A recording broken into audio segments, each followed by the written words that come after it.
Hey Camp, this is Coach Olivia, and this is our first video for our Discus introduction, okay?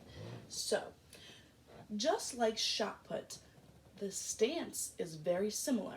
It is almost pretty much the same thing, but our implement is different, okay? So I'm going to talk through how we can make these implements. So the first thing we can do is we can get two paper plates, and we can take the top of the paper plates and glue them together, kind of to make that circular disc type of shape that we'd like. Again, if we need to add some weight to it, what we can do is we can either fill it with tin foil, or we can outline it with tin foil. Okay, that way it kind of gives us some more grip if we want when we want to throw it. Okay. Another thing we can do is we can fill it with some other things, any crafts that you have at home. We can also use a regular frisbee. It's not the same thing, we don't throw it the same way, but it's in that shape that we would like to have for discus if we do not have a regular disc. So if you have a frisbee of any kind, that would be perfect. Or anything that has kind of like a circular shape that is a little bit bigger than your hand. That's our goal, is to get it a little bit bigger than our hand, because a real disc is a little bit bigger and it's a little bit heavier. It's not as heavy as a shot put, but it's about, I think it's a little over a pound for a girl when throwing it in high school and beyond, and I think over 2 pounds for a guy. I forget quite what exactly it is, the weight, but it is a lot less heavier than a shot put, but a little bit heavier than what we're using right now, paper plate or a frisbee. But that's okay. I just want you to get the gist of what we're going to be doing today. So, because the bottom half is very similar, I'm going to go towards the top half first and then go from there. Okay? So, just like we did in shot put, we're going to have, like I said, the bottom half the same way. You're going to be turned to the right if you're right-handed, turn to the left if you're left-handed. The upper body is where it becomes a little different. So when we're holding our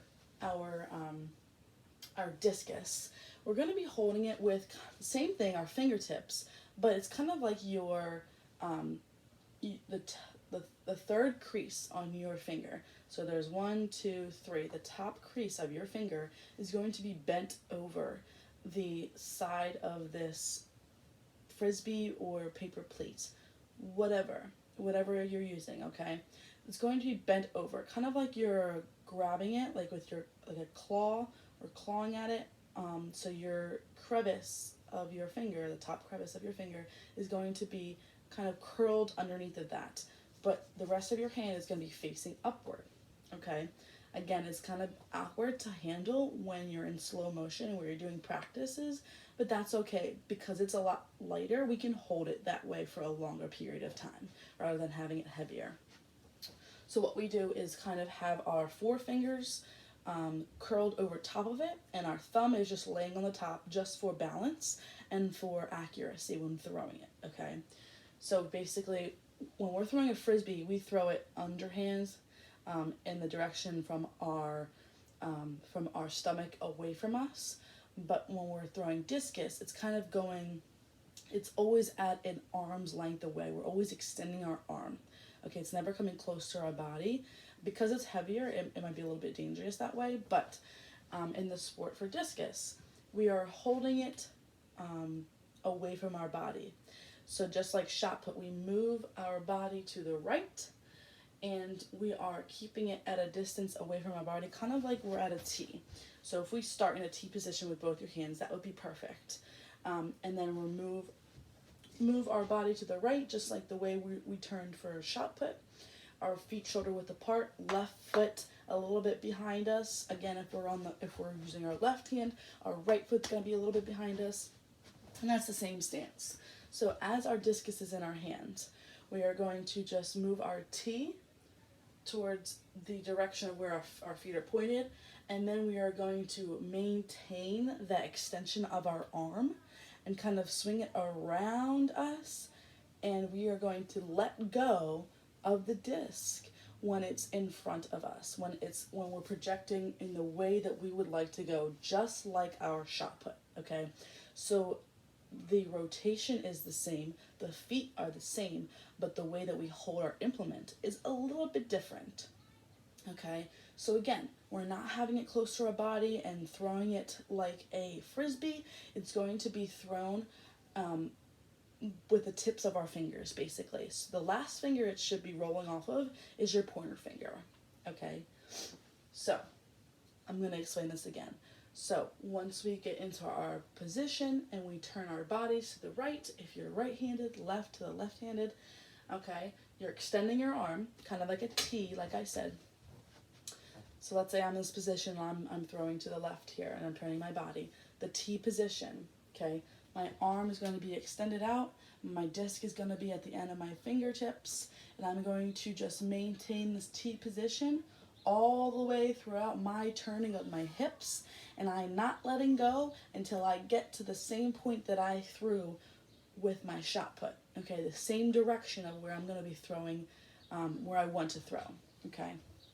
So again, just turning our hips and then projecting in an upwards position, so you can tilt it up a little bit for some extra oomph or some extra distance, and then we're releasing just right off your fingertips. You don't have to move your hand or jerk your hand a different way. All you do is just release. It's kind of like a gradual release.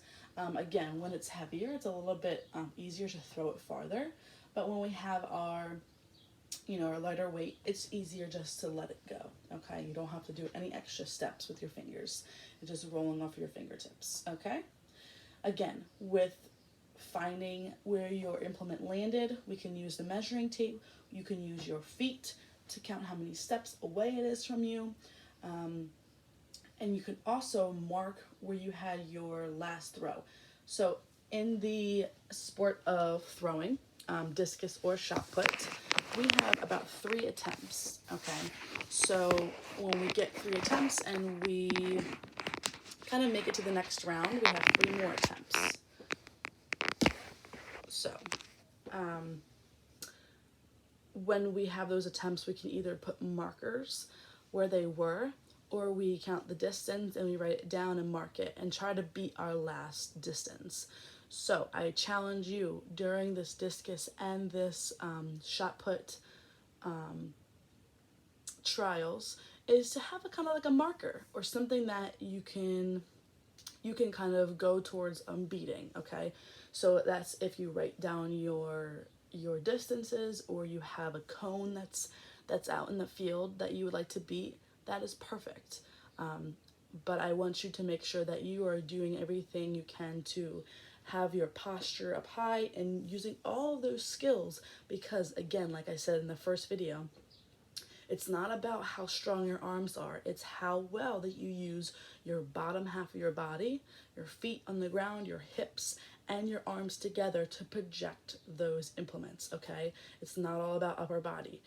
To be honest, it's more about your lower body than anything. So if we use everything together, like we talked about, in correlation to what we're going to be doing, that is all I'm looking for. And I think you'll get a better result when using all of those body parts.